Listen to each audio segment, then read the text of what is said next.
as his White House has become engulfed in controversy over its handling of allegations of spousal abuse leveled against former Staff Secretary Rob Porter. President Donald Trump has privately questioned the credibility of the accusers.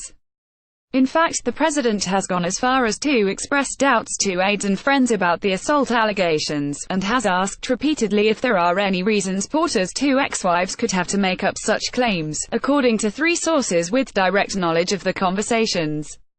Trump's skepticism has been apparent in discussions with confidants and officials, who tell the Daily Beast that, at least in their conversations, he has not expressed sympathy for the ex-wives, Colby Holderness and Jennifer Willoughby, who have gone on the record to allege physical violence. It is 100% not what's on his mind, one source close to Trump who has spoken with the president in recent days told the Daily Beast, referring to the well-being of alleged victims. The White House press office did not respond to a request for comment on this story. Trump has, however, made clear his displeasure with how his own staff has handled the Porter scandal, multiple sources tell the Daily Beast.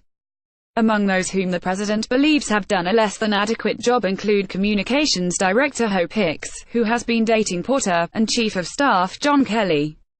According to a Friday report from ABC News, the latter told Trump he would resign over his handling of the Porter scandal if the president asked him to. The White House denies that Kelly offered his resignation. In particular, sources say, Trump has mused about how awful media coverage has been lately on Porter and the White House, and how terrible it appeared that the administration had, in a jarringly uncharacteristic move from Trump world, copped to an error in its handling of the matter. For the president, it was a reversion to the mean, his knee-jerk impulse to defend those loyal to him, crashing against the efforts by his team to manage the situation.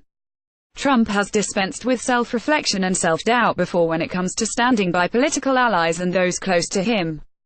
Among those who he has defended against accusations of sexual harassment or assault include failed Alabama Senate candidate Roy Moore, the late Fox News architect Roger Ailes, and former heavyweight champ Mike Tyson. The president himself has been accused by numerous women of sexual misconduct. The official position of the White House is that all the women are liars. Even Trump's defenders find it tough to, well, defend.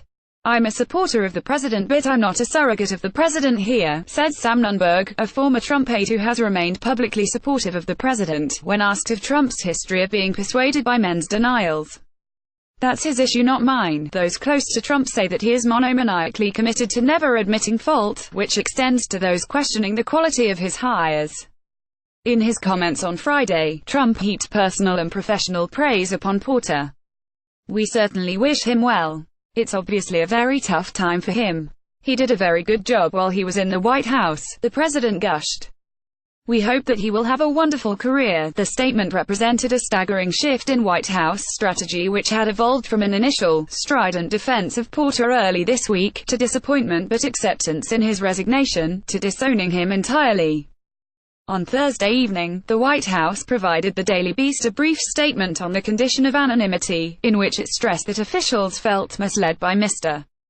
Porter's characterization of the then impending allegations from his ex-wives, in failing to follow his own White House team's spin. Trump was, aides and friends say, attempting to address his concerns that the scandal had, to that point, made him and his administration look bad.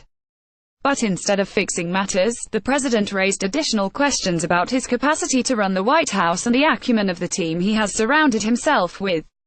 "I think it is shocking that Hope Hicks still has a job," said Katie Packer Beeson, the deputy campaign manager for Mitt Romney's 2012 campaign. "At the outset, she should have said, 'I'm conflicted. Press Secretary Sarah Sanders, you need to handle this.' She didn't. She put the White House in a really bad spot and she should lose her job for that."